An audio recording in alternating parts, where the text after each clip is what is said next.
So a little bit about my guest. His name is Nana Kweku Boateng. He's a rising star in the hyper-realistic pencil artistry field.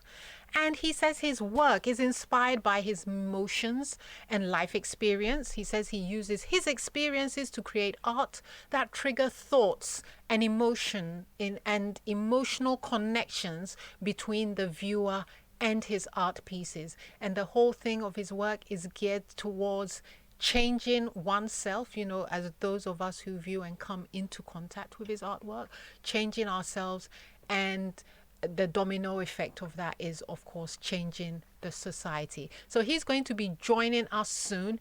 Our story, our growth, our future. And my guest has just entered the studio. Nana Kweku Boateng, welcome to the show. Thank you so much. How are you doing? I'm well, by God's grace. What about you? Me, I'm good. What have you been up to this week? Oh, a few commissions. And yeah. Like artwork, you've Yes, just please. been working, yeah? Yes, please. Tell me, what kind of things do you like to read? I don't like reading. Why not?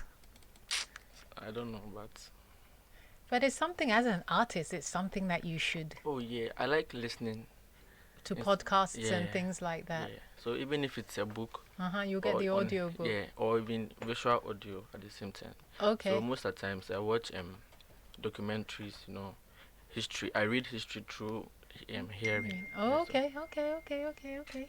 And has anything that you've listened to or heard had a big impact on you? Oh yeah.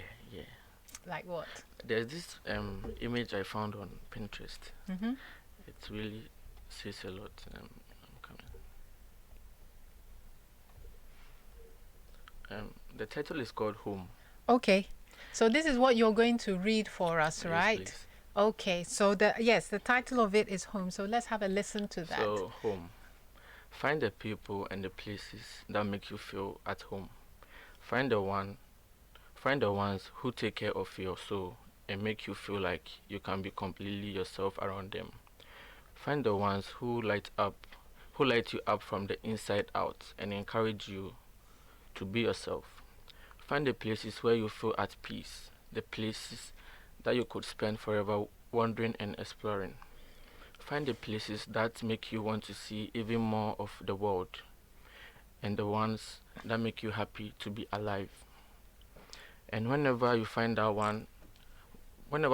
one of these people or places, hold on to them so tight. Tell those people you love them often. Visit those places as much as possible, as much as you can. Never let go of those people or places, because when you find peace and love and joy in this world, it is worth more than gold. It is where you are meant to be. Nikki Banners. Okay. Did you find out? Obviously, it was a standalone piece on Pinterest, right? Did you find out from where it came? Oh no. Okay. How? I really agree with that. I mean, for instance, like I know, like here, people have a narrow idea of what family is. Yeah. And it's all about just the people you're related to by blood. But often family is anybody that cares about you. Oh yeah.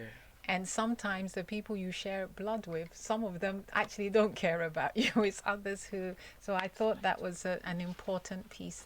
Yeah. How does that resonate with you? Well, for me, I since I don't like reading, when I get poems like this, I get really touched, because that's how I live my life now. I'm not an open person, so when I find the right people who I can, You say talk you're to. an introvert. Yeah, kinda. You're like focused on your work, and Yes. and also the interesting thing about the artwork you do, because for instance, like I'm a filmmaker, but the work that I do needs a team, but you have the kind of work that I think gels with your personality, because you can literally do it on your own and Yes. produce. Yes. Yeah. Okay, that's interesting. Home by Nikki Banas, and you found that on. I'm going to check I'm going to Google them and see what other stuff that they have going. Okay, so Nana Kweku Boateng, once again, welcome to the show. Tell me a little bit about your background. Thank you for the opportunity once again. I'm Nana Kweku Boateng. I'm from Kwewu Abetifi.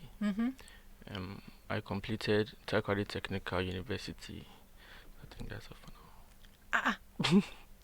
Oh, okay. Let me just take that into tell us a bit about your background. Specifically, when did you know you wanted to be an artist, and what was the first piece of art you started with? How did you find out you wanted to specialize in pencil artists? That being your artistic outlet. Yeah, I wanted to be an artist. Not that I wanted to, but I had the idea. I think around 2017. When I went to school in Taekwondo Technical University. Yeah, I went there because my mom said I should go to school. So I just So there was one time I saw this guy draw. It was so I've never seen anyone draw so deep. Like you can see the hairs, the pimples, yes. So like all the tiny details. Yeah. So I was so inspired. I was so shocked because I usually saw them on Instagram or maybe on my website. So I approached him sometime, and then he was coaching me. I draw, then he'll be like, no, do this, do that, do this. But it got to a point, it felt like I was disturbing him. Yeah, so you could feel in his energy that he wasn't. Was it stopping him from working, or what? Or you just? No, I just like it got to a point when I go to his place. The energy he gives is like he's tired, and I'm always coming around. So how long had you been going? Oh, let's say a week, twice or three times. But his schedule was also tight. Yeah. So I could understand him. So one time I told him that I needed the tools he uses. He should give me a list. So he gave it to me. I went to buy them, I think some months later. Then what kind of tools were those? There were graphite pencils, erasers, art stuff. Then I bought them, I started using them, then I threw them away. Oh. Yeah, because I thought I was using fake products. Why? Because it wasn't coming out the way you wanted, so you blamed it on the materials. Okay. But little did I know that I was the problem. So when I even shared some, because I was like, what I'm using and what I'm seeing on YouTube, they are vast. They are so different. So. But then you didn't know that somebody could have been doing it for 8-10 years, and you're seeing the results of that. So I even thought he gave me fake stuff so that But later, I started to really watch the videos again. Then I started practicing small. So around 2017, I used to charge 20 cedis for a drawing. But people were like, it's too much. It's rather too much. Yeah, I should. Because my art wasn't nice at all, 2017.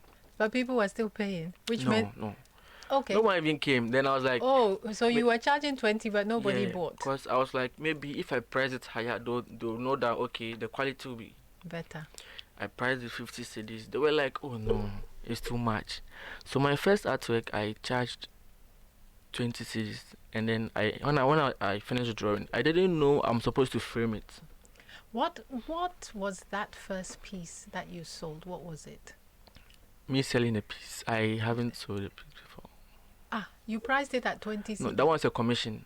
Yes, so what was it? It was a drawing of a friend's friend.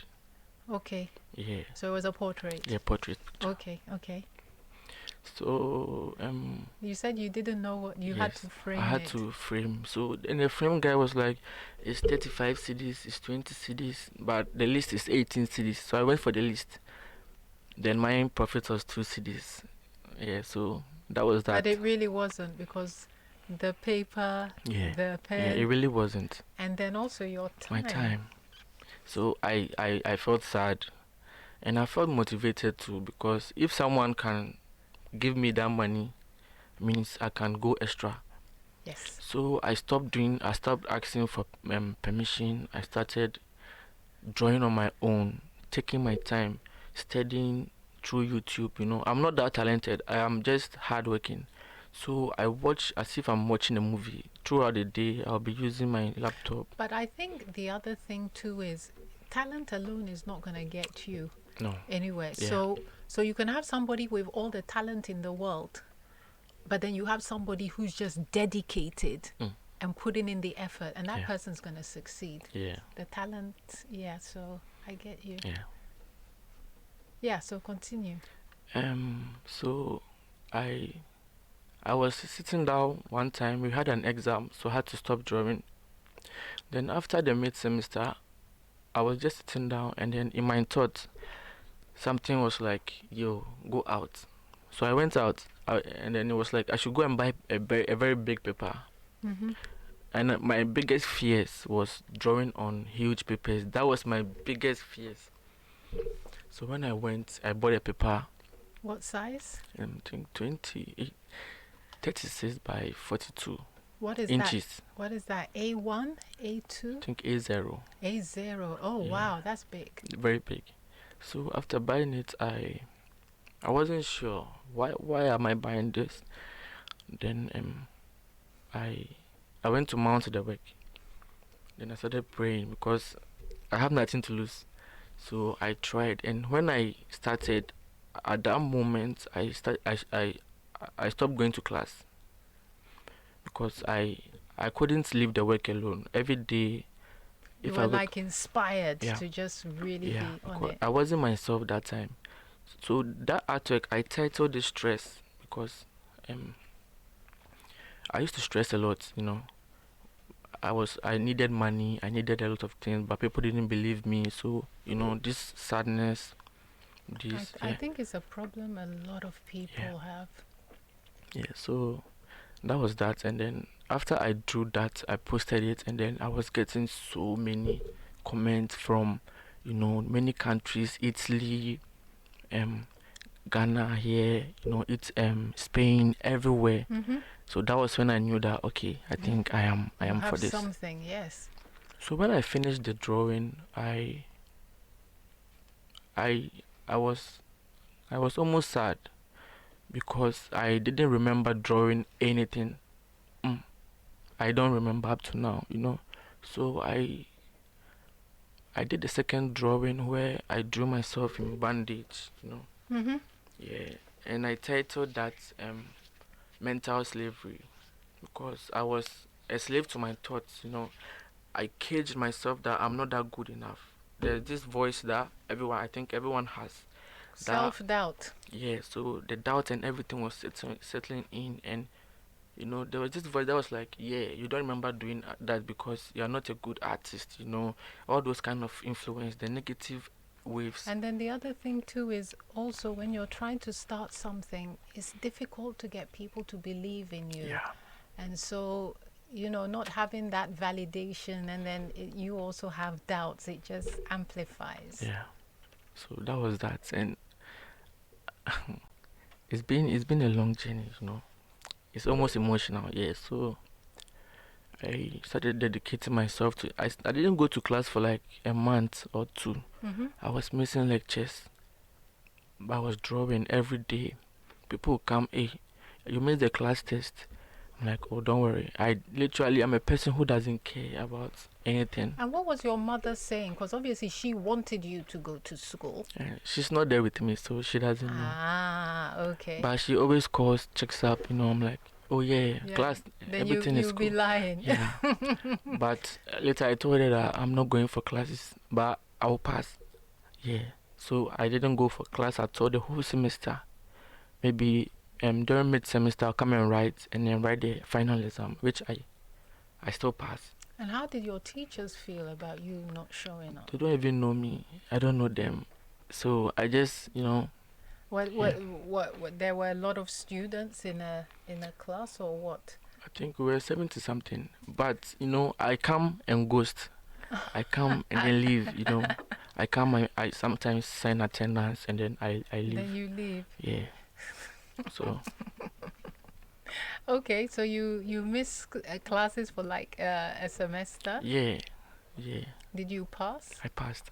Okay. What Yeah. do you think, or what do you think was the reason? Because I mean, we don't want people thinking that you can skip classes and Oh, I'm not saying people should skip class, but I did what worked for me, mm-hmm. because um anytime I was in class, I hated it. It's very good to go to school, it's very good to be in class, but I there was It's not for everybody. yeah, there are some people who are automatically eager to, work for someone. I'm not that type of person. Mm-hmm. Yeah, so I'm always by myself, drawing, drawing, drawing, drawing, drawing, drawing. Has your self-doubt improved now? No, sadly. You still doubt yourself even though you create amazing things? Or do you think that bit of doubt or nervousness, fuels you, pushes you Yeah, it to, does. yeah. It does because each work I do, I make sure I'm doing something new, and anything new means it's a new challenge. Yes. So, for me to be scared of big papers, I did that. Now I was supposed to face a new challenge. I was scared of drawing noses. I did that. So I started drawing water on skin. I was scared of that because I haven't done that before. I did that. I drew rubber, Mm-hmm. polythene on someone's head, something different. I also did that. So, irrespective of me being scared, me having self-doubt, I always strive to hit some targets. I always raise the bar. Mm-hmm. I raise my expectations so high that if I don't hit that target, I'll be sad again. The negative thought to hit, because if you don't hit a target, it means you are below the target. Yeah. Meaning I have to force my way up again. So yeah. So tell us about your process. I mean, if it's not a commissioned piece, Yeah. what inspires you? What you're there one day, what triggers your creative flow that you start working? It depends. It depends on my mood. Mm-hmm. But for me to be heavily inspired, I must be asleep or bathing or something that So you I'm do not prepared to. something else and Yeah, then it just comes. So that split second, you are supposed to act on it. Either you sketch it down or or write it write it down. down. Because when you skip that and you be like, okay, when I'm done bathing, that point, that moment, you've lost Do you an sleep idea. with a notebook? No, You don't. when I sleep and I get the idea, I just wake up and write it down or sleep. That's why I'm And, yeah. saying if you have a notebook No, I near go. your bed. No, no, no. Oh, you should have it near your bed. Then you don't need to jump out of bed and be looking elsewhere. It's right there, and Yeah. you scribble down your. So immediately that flash of inspiration comes. You make a note, or you do something that would. When do you then start working on it? I'll have to pray first Mm-hmm. to know if I should continue, because I have ideas too. Then that idea comes and then overlaps every idea I've of doing. Then I'm supposed to see if I should continue with that idea or follow my own.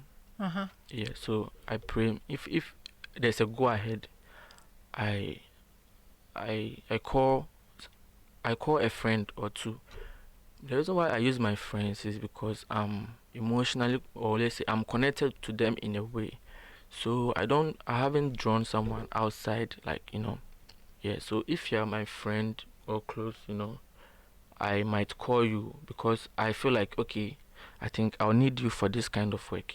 I'll Mm-hmm. need you for this kind of work. So when you come, we take like 20 pictures or 25. Then when we are done, I sit down for like a month or 2 weeks. Mm-hmm. I go through them, I study them. I have to dissect everything. I pick the skin, I pick the details. Which layer should I go first? What goes here? How do I start the eye? Sometimes you lose focus, you have to go back to YouTube, watch again, Okay. come back. Then you divide everything into basic shapes and layers before I can be like, okay, Now, What are those layers? they have like the skin. Mm-hmm. You know, this is not just this is the 3D substance here, but beneath this is like it's Like a frame? it's like I use graphite, so it's like using graphite in layer. You go light, very light, almost light, then medium, dark, before you can get the form. Okay, to get that Yeah, 3D 3D look. effect. If you overshade, you can get a flat or a distorted image. Yeah. Okay, so you've now segmented. You've got your layers and all the different things. Then what next? I I I I cut the paper according to the size I want. Then I paste it on the wall or on the board. Then I draw the outline, which can take probably 7 hours. Yeah, me drawing you outline Yes. without the shading, I believe is the most important part of drawing. It's like your foundation. If it's not strong, you get to a point, everything will then just shake and it doesn't even look like you. It might look like you, but might be in a caricature way. And so you do that from pictures, right? So Yeah. nobody has to come and sit in front of no, you no, for. no. I don't have that space yet. Yeah. So then, as you said, you take about 20 pictures, and then that's what you use to then build up on. Okay.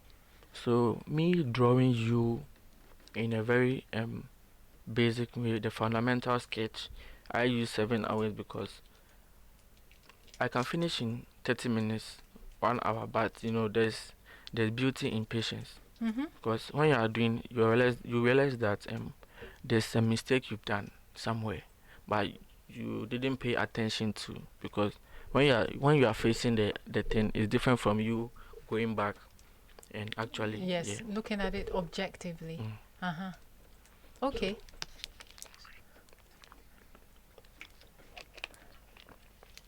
So yeah, what I do next is I stop at that point. I go back to the picture. Now I'm going to meditate. I'm going to sit down and in my brain, in my mind, how am I going to put this on paper? Because already I've drawn it in my head. Now it's time for me to see if I'm good enough again, because you go into the studio not knowing the outcome of your finished piece. So you just hope and pray that it goes as planned. Yeah. There are times it doesn't go as planned. You become again, the self-doubt will come in. You'll be sad. You might be depressed. You might try to push everyone away. Then you go back to Instagram. You go and then see people working very well. Then you come back to yourself again. Why am I always making these mistakes? So yeah. Okay. How long does it take you to do, like, maybe a portrait, or maybe somebody seated down? How does that? Like live one, or like me? Yes. My normal process. Yes, like if I came and commissioned, and you've taken the pictures, you've taken your 7 hours to outline, and then on top of that, how long? What's the time span it takes before a piece is? When it's about commission, if you need it tomorrow, I'll do it for you tomorrow. That means that you're working like 24 hours or... Yeah, even if it's as big as possible, as big as it is. If you give me 2 days, I'll work within that 2 days. But you see, you're going to be charged.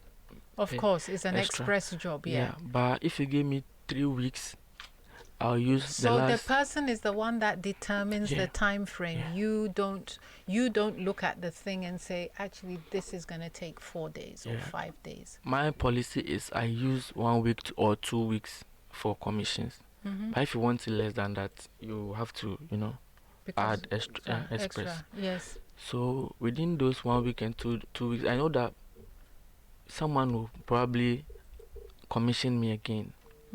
Yeah, so that's why I asked for that 1 week or 2 weeks. But either ways, I'll work. Wow. Wow. And so you earn your living as an artist. You don't need to do other work to Yeah, feed yourself. yeah. Is it a good is it a good the word is not lucrative, but like it's good you earn well. You don't earn well, but for now it's okay. It's okay. I'm doing my national service, by the way. Mm-hmm. So I know I'm each month I'm earning from here. Then with the drawing, it's not always coming like that. There are days where one will come in a month, Mm-hmm. two, yeah. Mm-hmm. So it's And of not course, when stable. you're doing the national service, it's not something Yeah. that you can give it all the full focus. Oh, I do. I Ah, do. and so what about your national service Yeah, job? I go. I wake up probably 6 to 7. Mm-hmm. I go to work 8:30. Sometimes I'm late, so 9. Mm-hmm. And when we close around 4, I walk home. By 5, I'm home. Okay. So I'll sleep or something, or I'll be at my mom's shop Uh-huh. till let's say 10. Mm-hmm. Then 10, I'll rest. 11, I start drawing. 12, 1, 2, 3. I'm done drawing. I sleep. So Okay. probably I sleep, let's So say 2 hours or 3 hours, roughly. wow. So you've got two jobs on the go. Once Yeah. the commission comes in, it has Yeah. to be done. Okay. So welcome back, and let's look at some of your artwork, and then you can, talk us through what it. Because there was a thing that I read in your bio where you talked about your work being where is it now? You talked about your work about how it impacting people who who connect with it, and then it also causing change within people, and then also change within the community. Okay, so this is our first one. That's my friend. Okay. He's called Nene. Uh-huh. Yeah, so this work is actually a field work. It was a field work because I didn't get what I was supposed to get. Really? Yeah, that's me. That's why I'm always hard on myself, because I'm trying to hit a target that I'm not getting now. Mm-hmm. So I titled it Nene because that's his name. That's his his name. identity. Mm-hmm. And these works are this I did it this year because this year I found myself. So I'm using their names because When you say you found yourself, what does that mean? I I last year, depression, sadness, Mm-hmm. all those things were settling in one way or the other. But this year I feel this kind of Rejuvenation, yeah, like a renewal. of spirits of yeah. So Do you think the pandemic had anything to do no, with it it? was great for me. The Yeah. pandemic was so great for me. This is interesting because for instance, when they locked us down, me, I just stayed at home and I was okay. It was just step out maybe once a week to go to the market. But apart from that, I was like watching movies, reading. It was like, okay. I never watched TV. Uh-huh. I am always in the studio. Uh-huh. So that moment, the flock is Down, yeah. down. So I started, sitting down and I drew like four. That was when even I was more depressed. So I tuned all that energy into my artwork. So that those kind of works I didn't submit them. I only gave her the ones I did this year. Mm-hmm, mm-hmm. Yeah. So with that work is titled Nene because of his identity, he himself. Yeah. And there was no deeper meaning to it than identity. Okay. We have this one here. What's happening in this? This looks like, can we please keep the pictures on screen? Is it possible that so that when he's talking about it, that's exactly what we're seeing? There's the one. It looked like somebody was strangling somebody from behind. What's that story about? It's about my depression. Mm-hmm. So, and it's also about society. But I'll talk about myself first because I'm dealing with myself. So that work was also a field work, but I drew that rubber because at that particular moment, I was suffocating. I am going to class. I am laughing with people, but deep down, there was something wrong with me. I wasn't happy. You were wearing a mask. You were wearing a mask. Yeah. That happens. I don't know. You've heard of the singer Lil Nas X, yeah? Yeah. He dropped a video just I think yesterday Yeah. or the day Yeah. before, and it's the same thing. It's the what you really feel inside, and then the face you give to Yeah. everybody outside. Even mentioning his name, I had goosebumps. Oh, why? I watched it yesterday. Then I was Okay. like, oh, maybe I understand why he released that demonic video. It wasn't a demonic video. No, at least he had so many. Montero. Yeah. Yeah. The song is nice, but the video made it look. I liked the editing and everything. It was so artistic, but the message. When you look at the video, it wasn't done with me. But it's art, so art is art. Yeah. So I after. think the thing was he was telling his truth. Truth, yeah. And sometimes somebody's truth is not palatable to everybody else. Yeah. But I never commented on it. I have never done that. Because if you don't like something, you keep quiet. You watch, you go. So I watched it, I think 2 days or yesterday. Then I was like, oh, okay. We shouldn't just wake up and judge people. Yeah. We should understand them based from their beginnings. You don't know what happened when he was a child. He didn't. I think for him that his sexuality has been the thing that has been used against him for so long, and now he's using it to tell people. At least if it helps, as you said, a few people not to judge other people. The world would be a very nice place. Yeah. So during my depression stages, you can see there were 3 people. Okay, this one, not this one. It looks like this thing is on a loop. Okay, no problem. So we're not getting, because I thought that it would be able to just focus on one picture, then we can talk about that and move on to the other. But the one you were talking about is the one where there's somebody behind. Yes, those are. This one. Yeah. Yeah. So those are my friends too. Yeah. So I am emotionally the one in the middle, but I'm not inside. I'm inside, but I'm not physically inside. Okay. Yeah. Okay. So I'm sharing my story of me being sad, depressed, and then I'm trying to liberate myself, but at the same time I feel comfortable being sad because I always want people to be there for me, because you can meet someone, and I think I liked it because I was gaining attention a little bit. You tell someone you're sad, then they'll give you the attention. So you are depressed at the same time. You don't want to leave that state because that's what people. It gives you attention. Yeah. So. But at some point, don't people lose empathy? Exactly.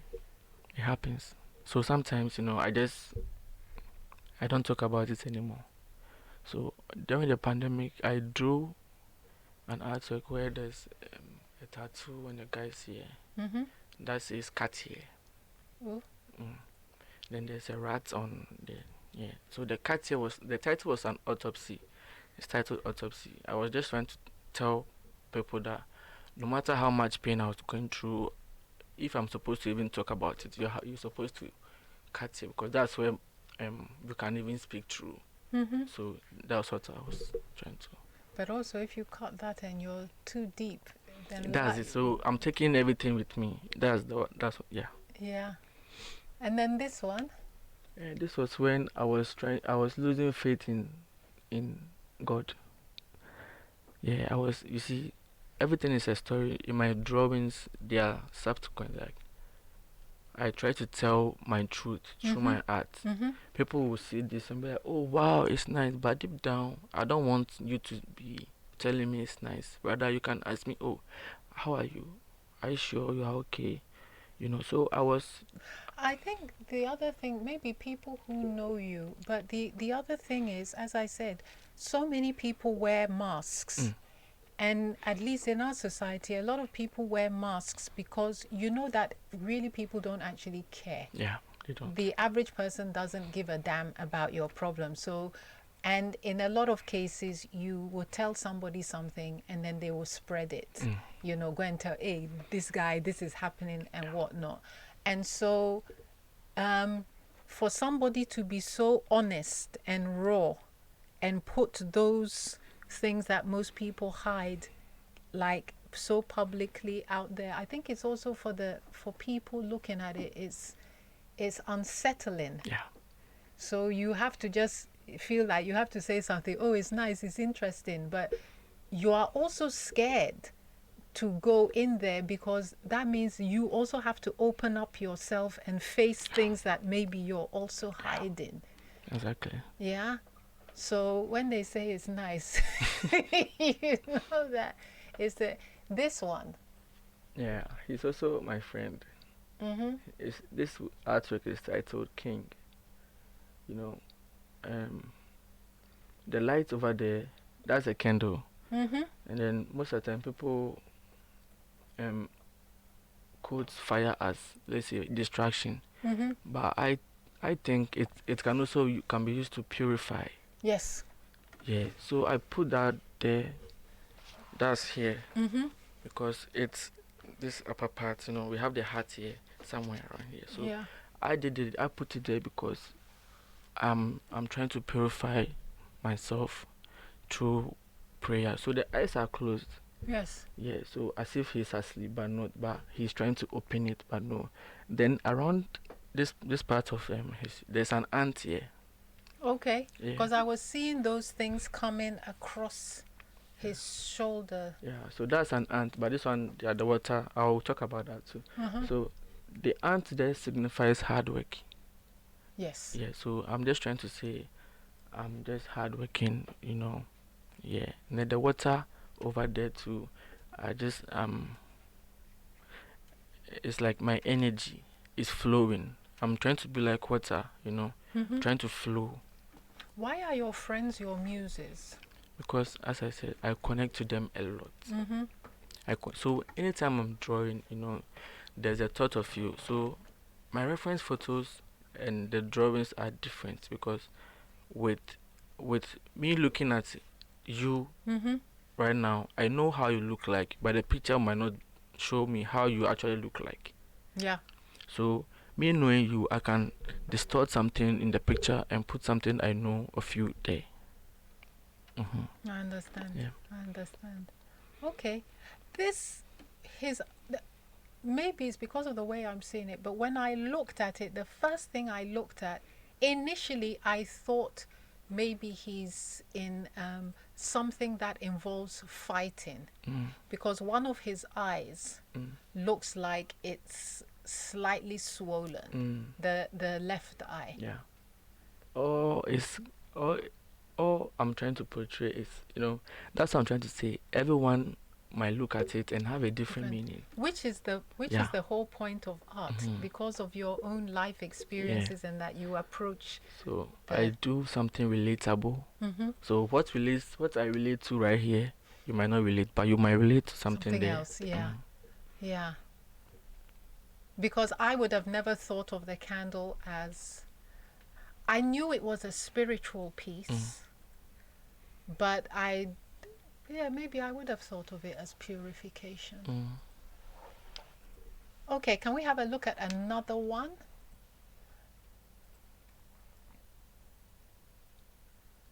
Who is this? He's the one here. Close your eyes. Okay, once your eyes are closed, once your eyes are open, I did not recognize you, but the moment you close your eyes, I'm like, okay. And what is the story behind this one? It's me being at peace. You know, you can feel it. No one should tell you. You can just feel that it's a calm, serene environment, you know, where you can't tell my emotions. Yeah. But you know the person is safe. Yeah, he's calm. Yeah. You know, amidst, you know, the fights, the violence outside the world, you know, and the negative voices, you know, he's so calm that you can't even tell if he might be sad, happy, or sleep or anything. Do you only do in black and white? Yeah. You don't do color, eh? I might when I'm grown enough. I don't know. What does that mean when When you're I'm grown like enough? when I think I've matured in pencil. Uh-huh. Yeah, because Okay, so I would like you to, you know, I mean, there's a lot of tutorials out on YouTube, and there are a lot of people sharing yeah. their process and their craft. Those who've seen the pencil drawing, because also nowadays when you go to the mall and places, you're always meeting people who are doing, and the work is always incredible. Yeah. What advice would you give to somebody who's suddenly seen your work and says, I want to be like him? I just think you can't be like me, but you should be yourself. Mm-hmm. My processes is so complicated. You Mm. can't be like me, but I think you should. He or she should just you know go at the pace that suits them, because mine is so complicated. I can't even share all here, Mm-hmm. Mm-hmm. but yeah.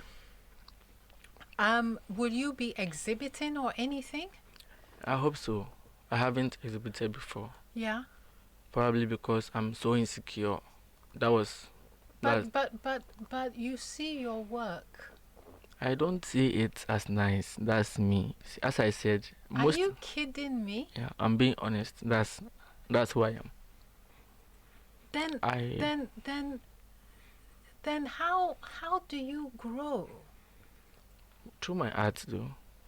No, but you have you say you don't really you have such self-doubt. Yeah, a lot. But it's in stages. I Yeah. can't assume I'm over that. You know. Are you working through it on your own? Are you working through it with help? Oh yeah, with help. Sometimes on my own. Sometimes church helps. Yeah. Church really helps. Uh-huh. So you know that if you go to church on Sunday, your spirit will be renewed, your Uh-huh. mind will be renewed. Now it's up to you to continue to.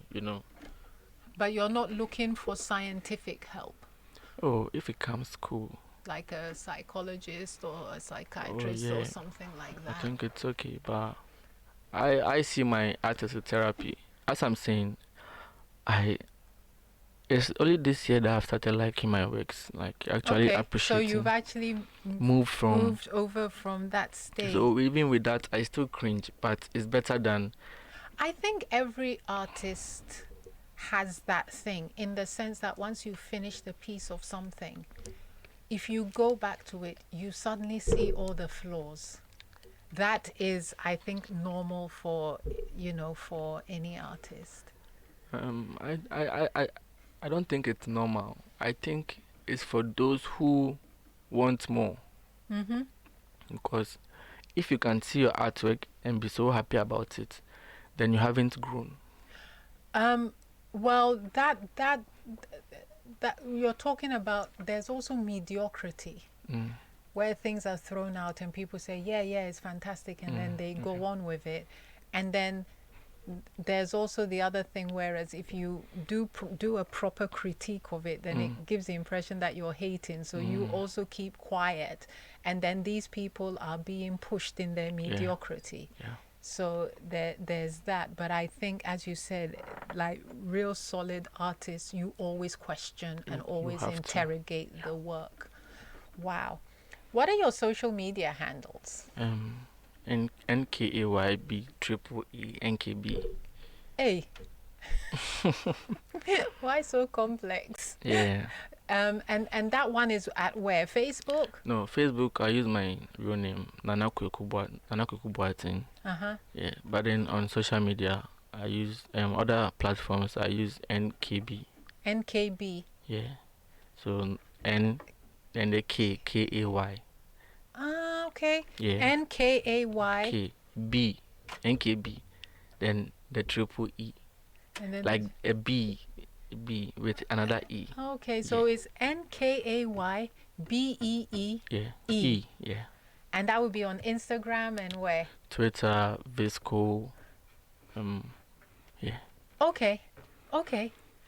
Ah, Charlie, they say time flies when you're having fun. And once again, all too soon, we are at the end of the show and also literally at the end of the month. Literally, it feels like just yesterday that I did my first show in January. Oh, wow. And I was like, oh, it's a new year. And then all of a sudden, we're at the end of May. And before we know it, we'll be in December. And then 2021 will be over. And then we were like, where did it go to? So this year is really flying fast. But anyway, I leave you with today's proverb. A tree that does not know how to dance will be taught by the wind. And for me, it's like you have to be flexible. You have to see things from other points of view. We need to build solid foundations for ourselves, know what's important, but we also need to be able to move with the wind. You know, when you see trees and the wind is blowing, the branches, everything sways. But if the tree were like a human being and said, no, I'm not going to go with it, then you just snap and that's the end of it. So we need to be able to give a little, take a step back and, you know, be like water with things. Of course, saying that, you shouldn't be too flexible because you have a foundation, you have core values and things that you hold dear. And so you can't be listening to everybody, and because if not, you will also get snapped up because you will lose your way. So we all need to find a healthy balance between the two. It may not be easy, but we need to be flexible and we need to open our minds up to everything else. So Nana Kweku Boateng, thank you for taking your time to share your art, and you are very, very honest, because there are people who would come and just talk about the art and actually not talk about themselves within the art. So I think that was very important. Your work is really powerful. Thank you. And I really hope that people rush to your social media and go and check you out. And I also like to see young people striking out new paths and following their dreams and passion and being willing to like put in the hard work, because you said initially that you don't consider yourself talented, but obviously you're a damn hard worker, because look where it's brought you. And if we have more people like that, then I think it's a really positive indication for the nation, because we need more of that. Okay, so thank you very much for joining us. Thank you too. Thank you. I want to thank Mami Abba, who's always on point with what's going on artistically. And last but not least, Danny and AB, oiling the cogs so everything runs smoothly. And last but not leastly, thank you everybody for tuning in and spending the last 1.5 hours with us here on the Arts Africa Show. We are on Africa Global Radio, on Instagram and Twitter, AF Global Radio, Facebook, Africa Global Radio. And if you want to send us a WhatsApp, we are on +233 2070 64680. Arts Africa is brought to you by Africa Global Radio in collaboration with the Creative Writing Academy.